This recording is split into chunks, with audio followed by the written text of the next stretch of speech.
边也碰到了。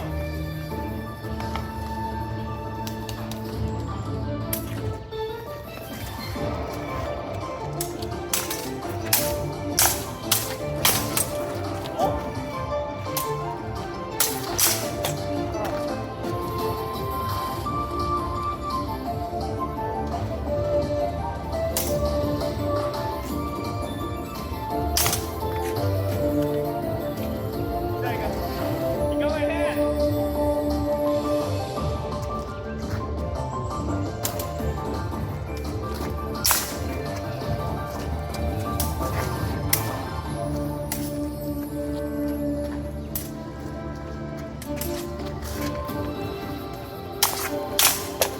你打击位置有点太低了，瞄着我的脖子打。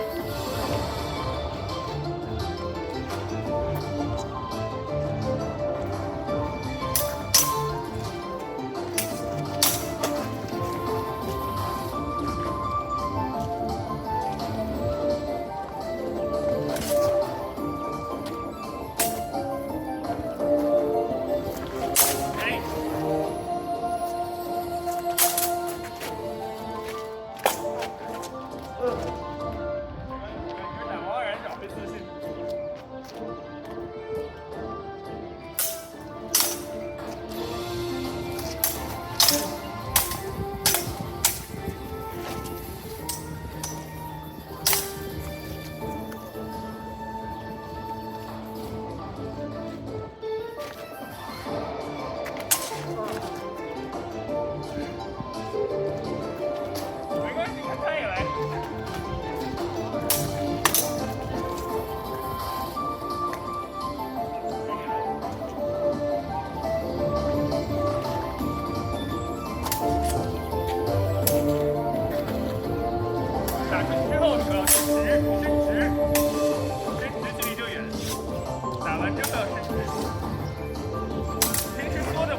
们待会儿呢，但现在先打广告人，赶紧的。啊，对呀、但是你来就是。等一下，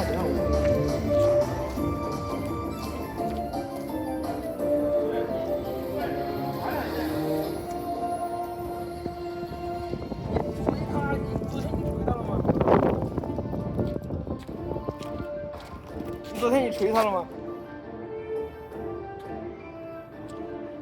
王人，你不是没锤他？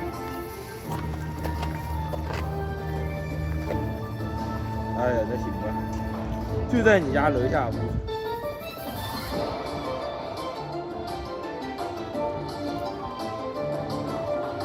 啊，行吧，你不来算了，反正能打就打。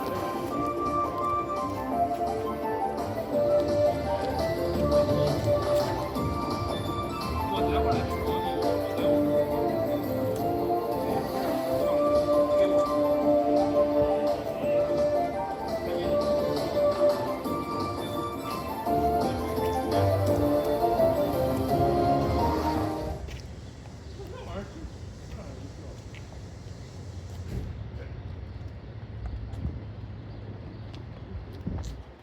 Hi everyone. So I'm a postdoctoral fellow at the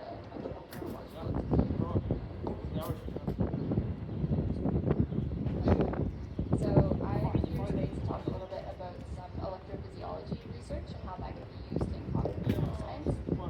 So I know this is a cognitive science class that covers quite a breadth of different disciplines. But I'm today going to focus mostly on the neuroscience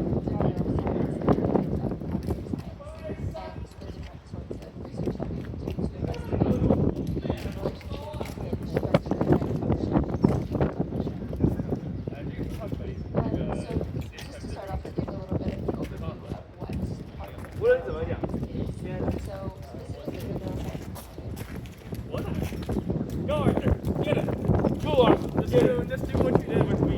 No, I think it has to tell me. Just do what you did with me is fine, okay? Just you have one little issue to be fine.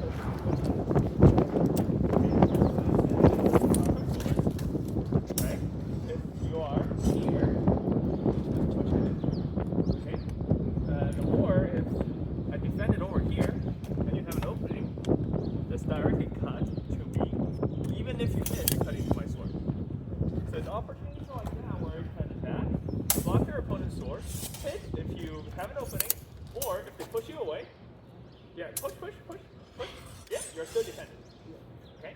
So just don't hesitate to use those opportunities. Because you'll remain safe even if.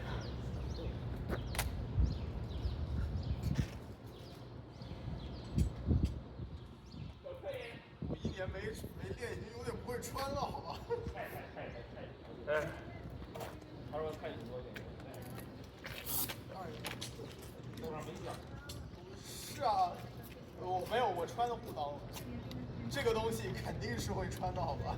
上来放进去就行了，不用自己那个袋子，看着没用。Yes, that is sad. Doesn't have long.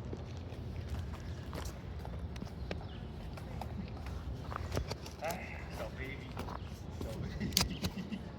不要动，小 baby 不要动。不是，里面的卡着了。还是你大脑袋小 baby。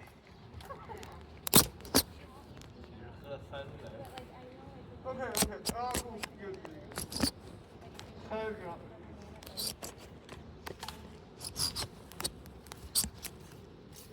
哦。All right, go. 我把我手机给。What are you doing? 我那个手机给听到，帮我装一下，我待会儿被人顺走了就好了。你放我的包里边。没有，待会儿说不定有电话，你帮我。好。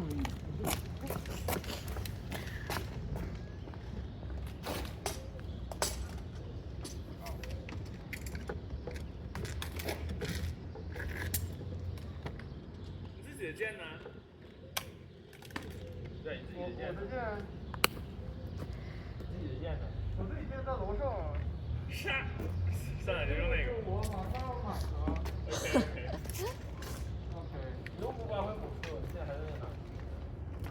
Go.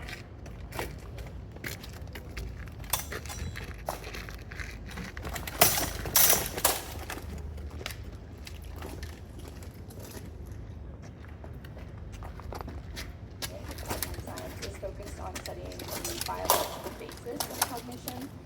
So that includes the biological basis of things like sensation, perception, memory, language, consciousness, decision making, attention, emotion. So all of these different things that you see here. And so I'm going to talk today about how we can study those things. First, I'm going to give you sort of a broad overview of the historical context of how these things have been studied throughout history. And then I'll kind of drill in specifically on methods of electrophysiology. So those are things like EEG. We also have MEG and how we can leverage those technologies to understand the brain. So I'm not sure, how many of you here have sort of a neuroscience background? A few? Okay, so a few of you may be familiar with some of this history that I'm going to cover aren't. I'm just going to go through kind of going way back to the early 19th century, how we started to understand the relationship between and cognitive functions. So in the early 19th century, there's this concept of phrenology, which is essentially based on the idea that the brain is the organ of the mind. So we kind of still believe that the brain is where our consciousness exists, where our cognition exists, and that there are localized specific functions in the brain. We also still believe that, and that's kind of the foundation of what we have. However, where they maybe had it a little bit wrong was that they believed that the different regions of the brain were actually muscles. And similarly to how when you work out your arms in the gym, the muscle is bigger, they believed that different regions would grow as you used them more. And then they could assess personality traits and different traits of cognition by feeling the surface of a person's head, and where there were larger bumps, that would be an indication that that brain region is bigger, and so that personality trait was stronger. Sorry, it's the first time I use it after I finished it. See some of the different sorts of traits that they were looking at, so like cautiousness or secretiveness and things like that. So not really the same types of things that we study today with more general attention, emotion. Remember to reset after each exchange, Arthur. Go back to your starting point after each exchange. These concepts that the brain regions are muscles and that they grow and push on the skull, those things aren't true. They've been shown to be not accurate with more scientific evidence. This idea that the brain is the organ of the mind and that it has localized specific functions is something that so far has held true and kind of has developed into the field of cognitive neuroscience. No. So after we moved a bit away from phrenology, there was the development of a couple of different fields that are highly related to cognitive neuroscience. So neuropsychology, which is again that relationship between brain structure and function, and brain mapping. So how can we actually figure out what part of the brain is responsible for what cognitive function? So traditionally, in the 1800s and early 1900s, the way that we figured out the relationships between brain structure and function was either by lesion studies or stimulation studies. So a lesion study would be in this, it could be in animal model, it could be intentionally lesion part of the brain, but in humans typically you just relied on somebody having some sort of brain injury or accident that would result in part of their brain being injured, and then you could study that person and see, they have this brain injury, how does that affect their ability to speak, their memory, all of these different and then stimulation studies were also used, so if a person was undergoing brain surgery, say for epilepsy or people, they would and while they were in there, they would stimulate different regions and see when they stimulate what sort of behaviors would be observed. So these were the early sort of studies to form our understanding of the brain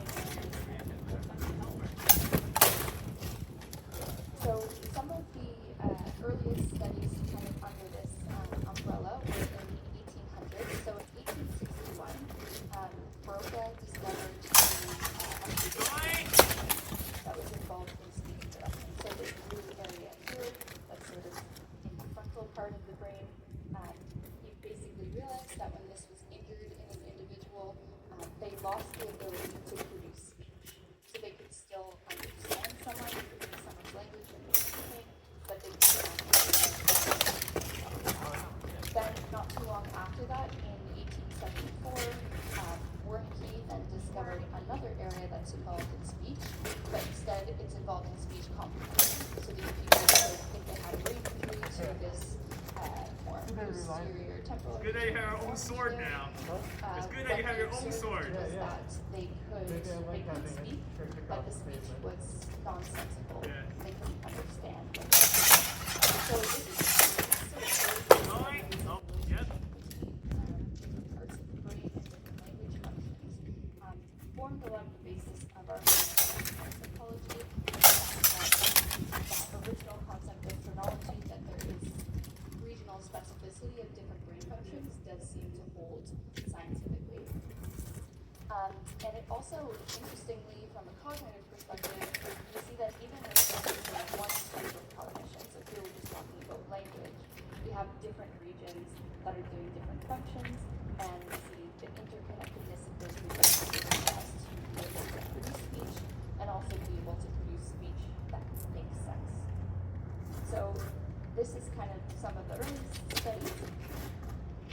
And this continued on for decades. Keep going, keep Although going. in 2009, there was kind of a large breakthrough in understanding the regional subdivisions of the brain. So Brodmann, another scientist in 1909, he did the whole brain subdivision into 52 and 54 regions. So these weren't based on connections, they were based on different cell types. So he used a type of cell staining to identify different kind of groups of function or anatomically distinct cells. And doing that, he parcelated the brain into these 52 different regions. But why that's relevant to cognitive neuroscience is so much of the subsequent field of study was focused on these 52 regions. What happens if we stimulate region 44? What happens if we stimulate region 47? Yeah. Good. Are you Yeah, okay? that's a really good question. So Okay. they originally were done on, one sort of deceased individual, so one brain.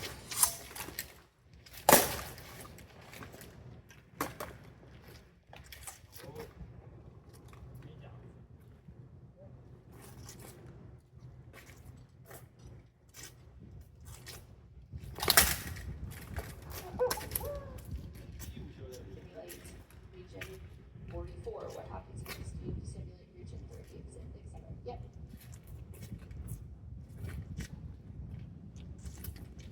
Yeah, that's a really good question. So they originally were done on, one sort of deceased individual, so one brain. But they are pretty much the same individual. There is differences, of course, in the size and shape, but these sort of general regions that you see here are the same. So everybody has different, for example, has that slightly smaller or larger depending on the person's anatomy. And they're not mapped for each individual. It's kind of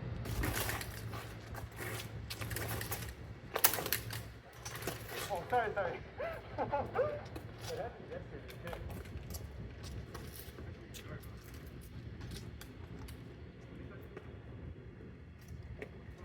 everybody has different, for example. But yeah, they're kind of smaller or larger depending on the person's anatomy. And they're not mapped. Switch, Arthur. Switch. Go, go. 来，换小林。车轮战啊，等啊。No, you stay in, Walter. He has sparred already. Kobayashi is going with you next.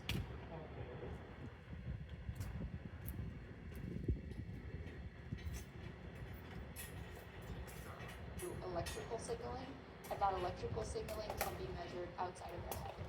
And so this was realized in the early 1900s that neurons communicated through electrical signaling, and then in 1912, so EEG stands for so that led to the advent of a lot of non-invasive ways that we could understand brain activity. And so one of the earliest of these, that's a bit of the history, but kind of that makes sense. Okay. Are there any other questions up to this point? Okay. Yeah. So a lot of our study going forward was based on these Brodmann areas. What do each of these areas? What sorts of functions they have, and it's been revealed that a lot of them have sort of distinct functional regions as well as distinct technology. So that's a bit of the history, but kind of moving into more modern day, so beginning in the mid-20th century, we've shifted away from those lesion studies and the stimulation studies because they are very invasive. They rely on actually injuring someone's brain or having someone having to have a brain injury or having to do brain surgery, stimulating actual so we don't want to do that very often.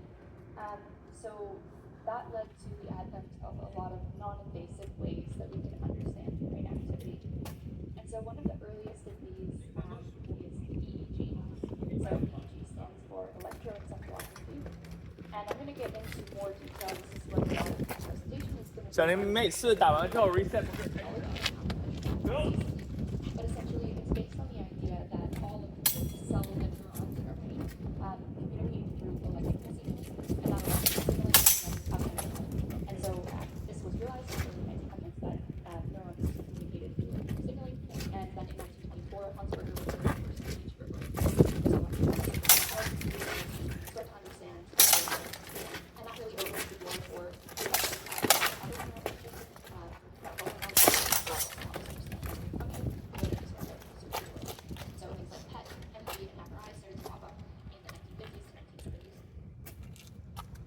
So that kind of brings us into present day. So we're still using these kind of technologies to understand but I think important there are research here at field. So I'm going to talk mostly about MEG and EEG today, but I'll give first just a little bit of an indication of what the difference between these technologies. So on one hand, MEG and EEG, they operate by recording electrical signals. So once again, I'm going to go into a lot more detail about this and break it down, but effectively we have neural signals that go along the dendrites of the neurons. That makes no sense to you. We're going to take that down further. But when we have a lot of neurons firing simultaneously, we have a really big electrical signal, and we can measure those externally either through electrodes, which is the concept of EEG, or we can measure the magnetic fields that are associated with those electric currents. And so they're both sort of measuring neuronal activity directly, and so we can get really good sort of resolution of the firing of individual neurons or populations of neurons. MRI and PET and some of the other neuroimaging technologies, on the other hand, aren't directly measuring neuronal activity, but they're measuring some sort of derivative of neuronal activity, like blood flow to the brain region. So when the brain is active, we tend to see that more, especially oxygen and oxygenated blood tend to concentrate in the area where the brain was just active. And so those are some markers that we can pick up with functional MRI and with PET. So PET is a little bit more, there's more flexibility with it, you can measure blood flow oxygenation. So all different ways that you can just measure like how much resources a specific part of your brain is using. And so these are really cool, especially because MRI is so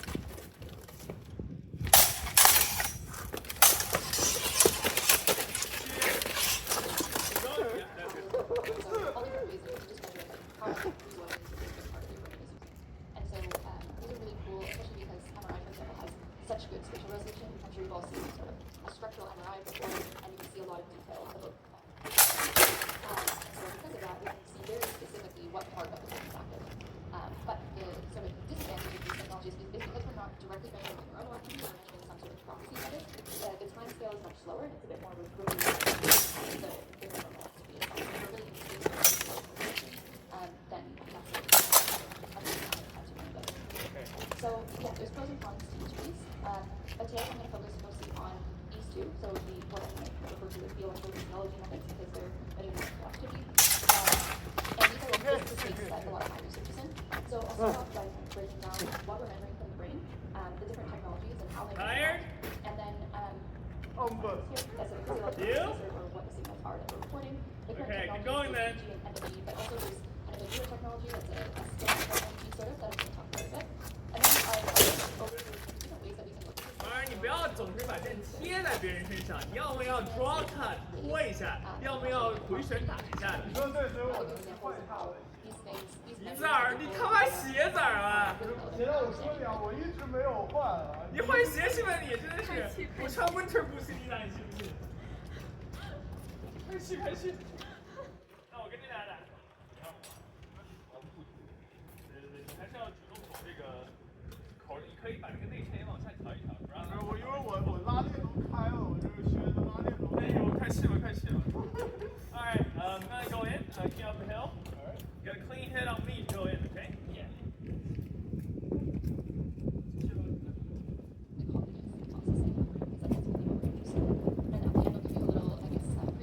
What my research is currently.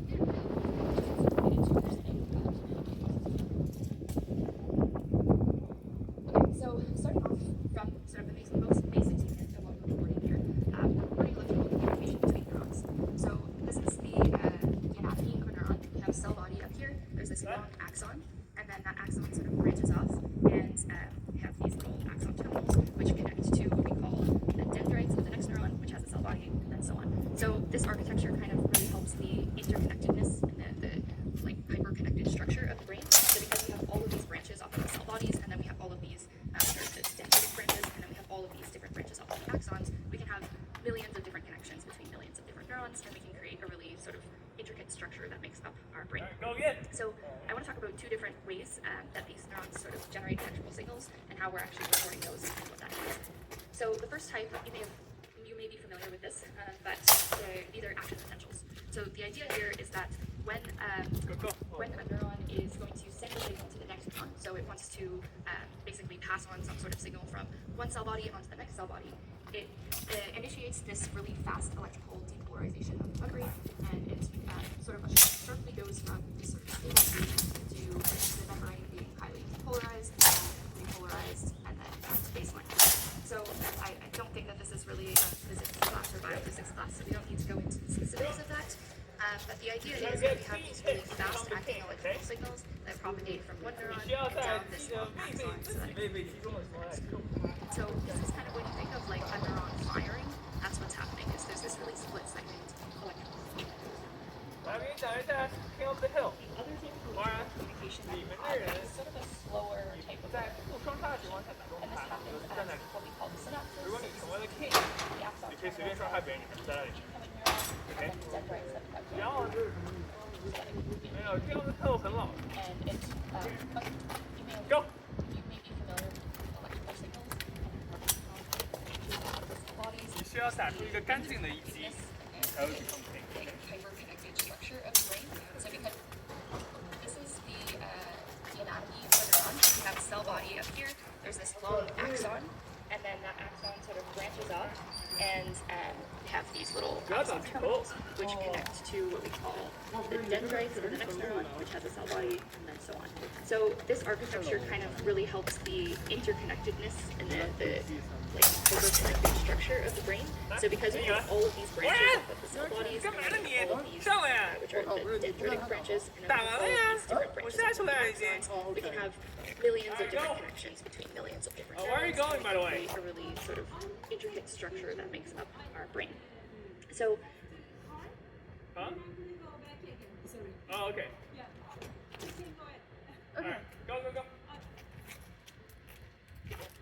I want to talk about two different ways. All right. Of course. Go, go, go. Go, go. That these neurons sort of generate electrical signals and how we're actually recording those and what that means. So the first type, you may be familiar with this, but these are action potentials. So the idea here is that when a neuron is going to send a signal to the next neuron, so it wants to basically pass on some sort of signal from one cell body onto the next cell body, it initiates this really fast electrical depolarization of the membrane, and it sort of sharply goes from this sort of stable state to the membrane being highly depolarized, and then repolarized, and then back to baseline. So I don't think that this is really a physics class or biophysics class, so we don't need to go into the specifics of that. But the idea is that we have these really fast-acting electrical signals that propagate from one neuron and down this long axon so that it can communicate with the next neuron. No, don't So worry. this is kind of when you think of like a neuron firing, that's what's happening. Is there's this really split-second electrical signal that goes from the neuron. The other type of electrical communication that we have is sort of a slower type of electrical communication. And this happens at what we call the synapses. So this is between the axon terminals of the incoming neuron and then the dendrites that we have going neuron. And so this happens through chemical communication. So basically, as I mentioned, because we have all of these different branches from all these different neurons, in a given neuron, we can have like billions of other neurons that are connecting to it or synapsing onto it. And you can see those here. All of these little green and red things are different inputs from different neurons. And those inputs send chemical messengers that can do one of two things to the neuron. So the green ones, for example, are exciting the neuron. So essentially, they're bringing it towards the action potential. So they're making it more likely to fire. And then the red ones are inhibitory, meaning that they're sort of suppressing that action potential, making it less likely for the neuron to fire. And what happens is with all of these inputs coming into the neuron, they sum up over time. So if you have a bunch of inputs that are bringing the neuron closer and closer to the action potential, that's going to be excitatory, so it's going to increase the membrane potential. And then if you have some that are inhibitory, they're moving away from the action potential. So you can see in this graph here, we have two inputs that are sort of increasing, and we have an inhibitory that's decreasing, and these kind of go up and down until they reach a particular threshold, and then we get that firing, that split-second firing in the neuron. So the reason I'm spending some time on this is because it's important to sort of differentiate what we're actually measuring when we're using EEG or MEG. We're not actually measuring these split-second firings because they're so fast that the probability of enough neurons firing at exactly the same time to generate a large enough electric signal that we can measure it from outside the brain is really low. But because there's this sort of slower summing up of inhibition or excitation, inhibition, excitation, inhibition, that happens over a longer time scale, and that can happen synchronously across a lot of neurons, and that's the signal that's going to be large enough for us to measure from outside the brain. I know that's sort of a really quick crash course into neurons, so for those of you who maybe aren't from a neuroscience background, does anyone have any questions or need clarification on anything?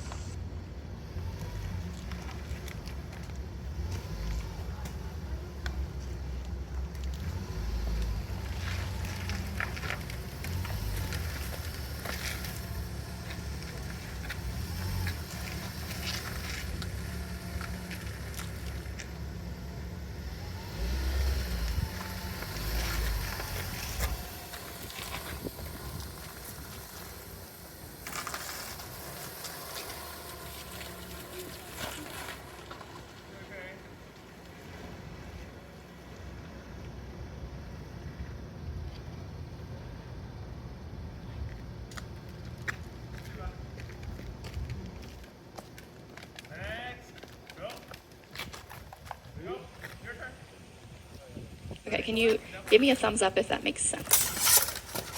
Okay, thumbs down if it doesn't make sense. Okay, sweet. So, okay, we're all on the same page. So the important thing here is that we're focused on, these postsynaptic inhibition excitation and that becoming synchronous so we can measure it from outside the head. Okay, so just to break that latter concept down a little bit more. So in order for us, as I sort of alluded to, in order for us to measure these signals outside the brain, we need a current, an electric current going in a single direction that's sufficiently large for us to be able to measure it far from the source. Because if you think of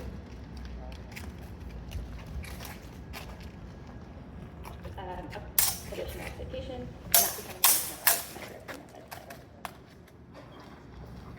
okay, so just to break that latter concept down a little bit more. So in order for us, as I sort of alluded to, in order for us to measure these signals outside the brain, we need a current going in a single direction that's sufficiently large for us to be able to measure it far from the source. Because if you think about these little tiny neurons in the middle of your brain, that signal's going to get smaller over distance, so we need a lot of neurons to come together and fire in order for us to measure it over here. So this is kind of the shape of a typical neuron in the cortex, or that outside layer of the brain. It has this pyramidal shape, and so it has a dendrite, so the outgoing, or sort of the incoming inputs are along this top dendrite, and then it has its axon that goes towards the next. So the important thing about this shape is because it has this one really long dendrite, when we have a lot of neurons that all have that dendrite in the same orientation, that's going to be what we need to generate a big electric current that we can measure in the head. So with synchronous current flow occurring in the same direction, in many neurons that generates a large current Huh? I rest a little bit. You? So what that looks like is we have the cortex, so the outer layer of our brain, is made up of these layers. And in each of these layers are pyramidal cells, which have, as you can see, these black lines coming out of the top are the dendrites that are all sort of oriented parallel to each other. So if we zoom in and look at this really tiny piece of the cortex here, as you probably know, the brain is like made up of all of these folds, right? And so we have the surface of the folds, which are called gyri or gyrus, and then we have the sulci, which are the indentations of the folds. So this would be the gyrus. Can you see my nose? Okay. So this would be the gyrus, and then this would be the sulcus here. So because of this layered structure of the surface of the cortex, we have the neurons that kind of follow the folds of the brain. And so along the gyrus here, we have a lot of neurons that are kind of oriented along the surface of the head, basically. And then along the sulcus, we have neurons that are oriented down into the sulcus.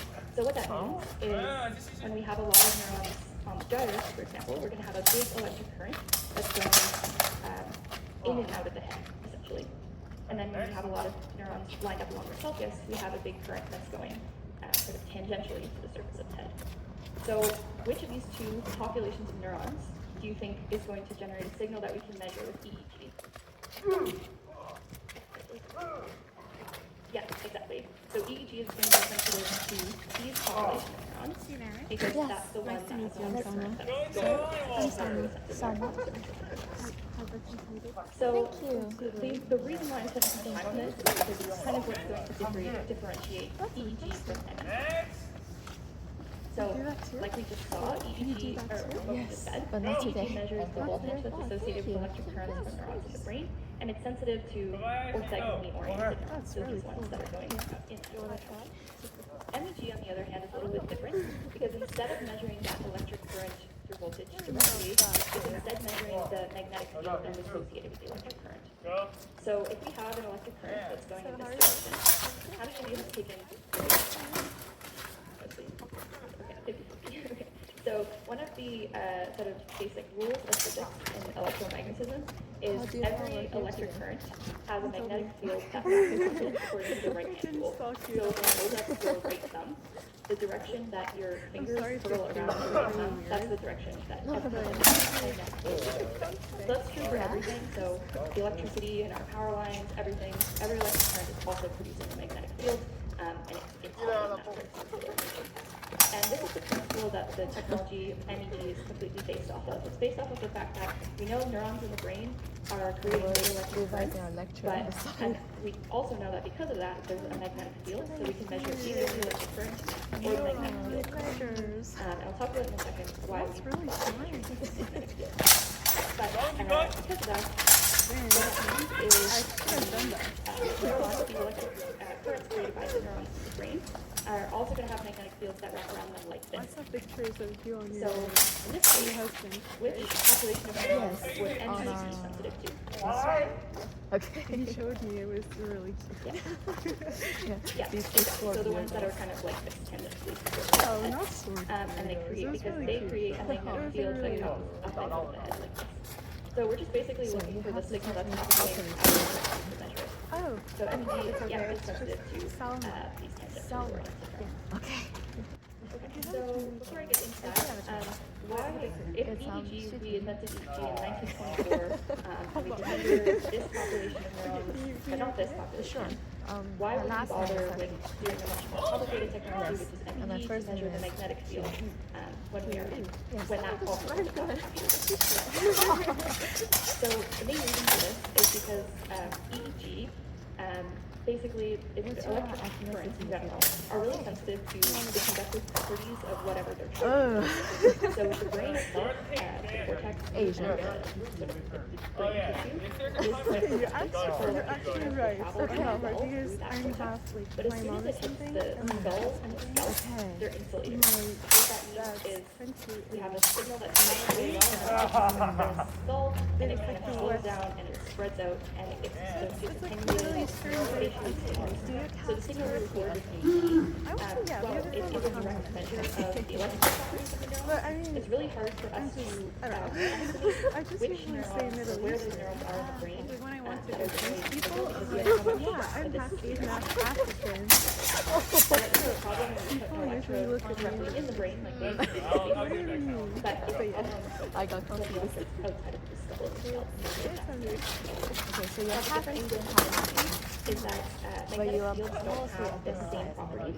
So they're sort of independent of what medium they're traveling through, and they basically have a constant attenuation It's rate. okay, So they my start dad out is lower Syrian. close to the source that's Yeah, generating that's them, amazing. and they get smaller and smaller the further away from the source you are. Yeah, So the benefit of that is it's easier for I'm us so to sorry. have Sorry, an estimation of the source if we know that but yeah. that the signal is following this constant attenuation rate. We can use math to basically Yeah. project back to where that signal And is my coming from, mom or is at from least Morocco. how far away from the sensor the signal was. That's the biggest part of it. So that's the reason for MEG is that it's more You're from Beijing, spatially right? specific. So you have spatial resolution, you can figure out the specific brain I region where just the didn't signal know. is coming Yeah, I from, know and everything you can about also you. figure out the temporal resolution. With EEG, you have the temporal resolution, but I'm not a pro. spatial resolution. Does that help? Is that clear? Yeah. He was really happy to see you too. Good to see you too. Yeah, so I I'm use scared both. yesterday. I know I do a lot of Tomorrow. EEG, Look at all these I'm interested in anything spatial. But I will say that EEG also has its advantages because it's on head, so you're able to like move around. For example, whereas MEG is stationary. So it really depends on the application I'm interested in. I would use EEG or MEG. But yeah, recently more Yeah, I'm in account. I used to go to Concordia. So I changed to go into Yeah, so magnetic fields have like, I'll go a to constant camps and solve my attenuation. counter So there. the larger at And the I source, started they get smaller taking and smaller Chinese from the class. source. So what that essentially You can go again, is Arthur. to use that That's also why consistent property to sort of Well, I'm mathematically learning. determine how far the source is from the sensor. Well, where from you're my uni. Yeah, so you have the signals at the sensors, and then you basically it's not definitive because we're using sort of mathematical probabilities. So you have all of these sensors that are picking up different signals to different extents, and then based on that sort of combination, you can use the mathematical formula of that attenuation to sort of build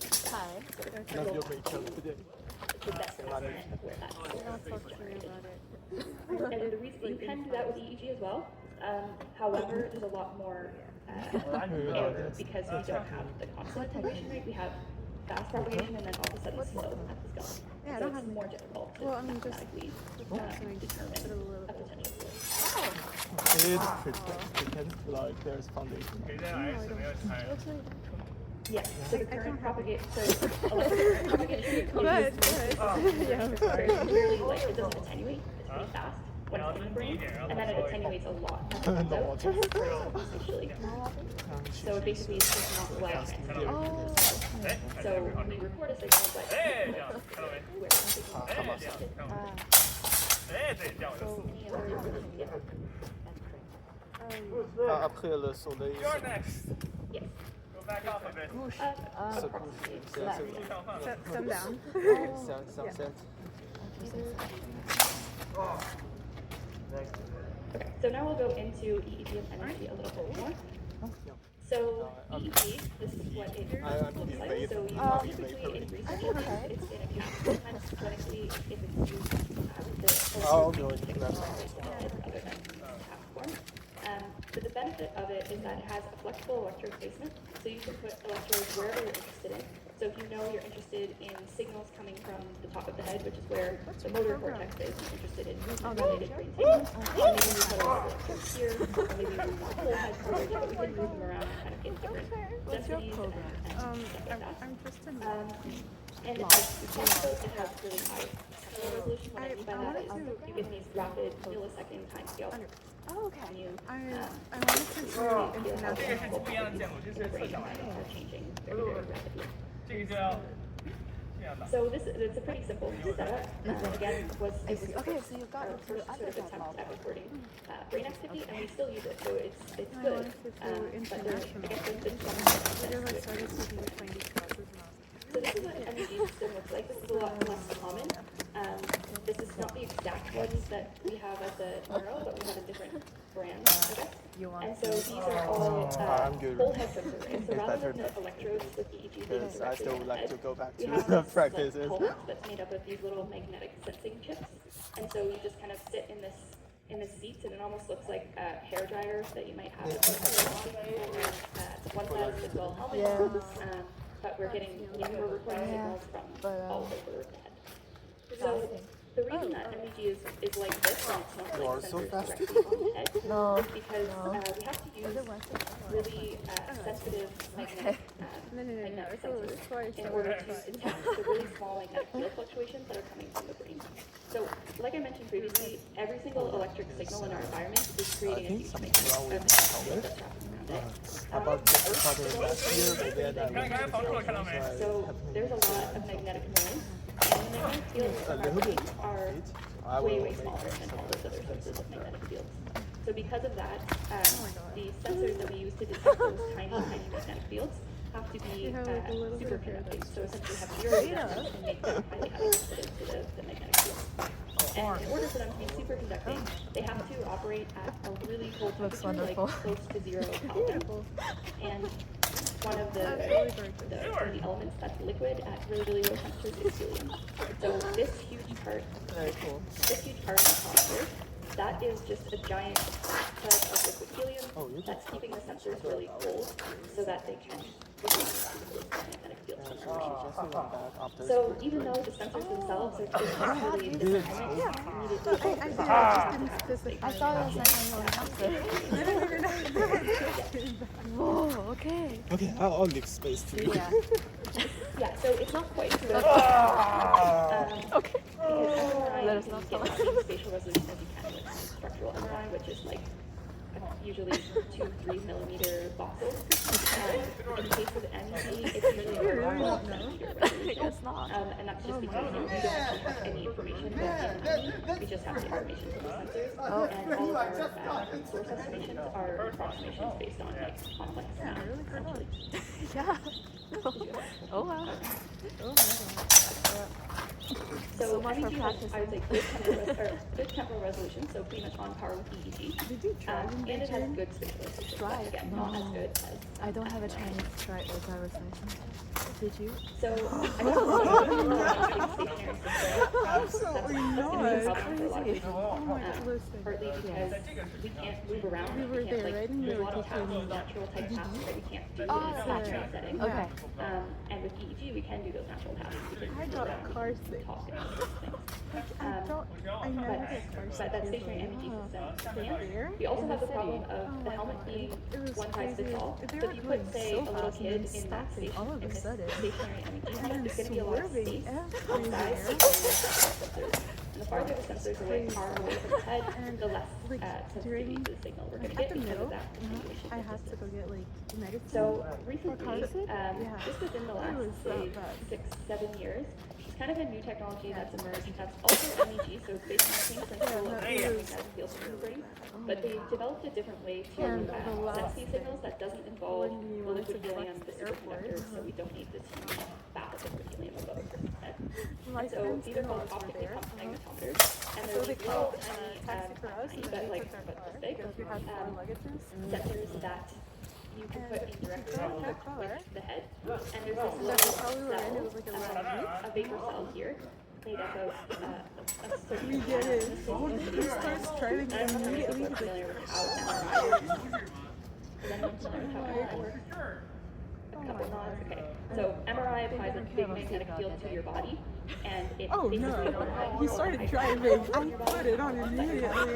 If I could afford a helmet, I would have. and then over time, your And like, mind you, I have taken my medicine, right? but they will My do that friend did at it. different rates depending on the So we type got of to the tissue that they're in. airport. That's essentially the idea, and then what type of tissue is where based on Let me that. pause the Okay. lecture. So it operates really similar to that. So we have a cell of ions. Oh, are you okay? I'm good. Okay. Yeah. There's So we got to the airport, and she was like, you know what? I'll be right back. She didn't know what. She was not happy. 知道不在你这儿，我不是问你要，我知道在我这儿。 Doing good? Oh. He's just looking for an excuse to talk to you. Yeah. Don't let him get away with it. It's a I cheap won't. trick. I won't. What kind of man is that, huh? When I want to talk to Tina, I just say, yo, talk to me. I don't do something like that. Yes, this is our 210. Sorry, I have to eat it from the Oh my god, it's so. I bought it for you. Thank you. 老板，他那种不好的手套跟这种好的手套差距就在这儿，因为你看这个好的就没有那个区域能打到你的手指。你这个也是 red 咱俩一样。 但那种的，嗯，它另外一种的就是8润那种，那也没事儿。它那个是它那个好多，那是他的龙虾吗？ Either the 20 or 那玩意儿不像。你说无脂的。对， How about it compared 那个很贵。 donuts？ 那个好容易碎，感觉这东西好烂，好容易碎。这是他那手腕夹片边硬，最容易碎。咱们下个班 I walked 我能不能连一只手一个场面？嗯，能不能一只手一个场面？你只要觉得你能用就行。我觉得好重哎，是不是只能拿那种小一点会好一点？嗯，是。我今天早知道应该拿那把剑，拿那把短剑，拿那把单手。你去呗，还楼上呢。没事，下次我来，我拿第一个抢一个，这样每个人没剑用。 Yes. We can have a shield and a spear. What time is it? They have spears and I saw that they have new axes. Axes. We have a lot of axes. How close is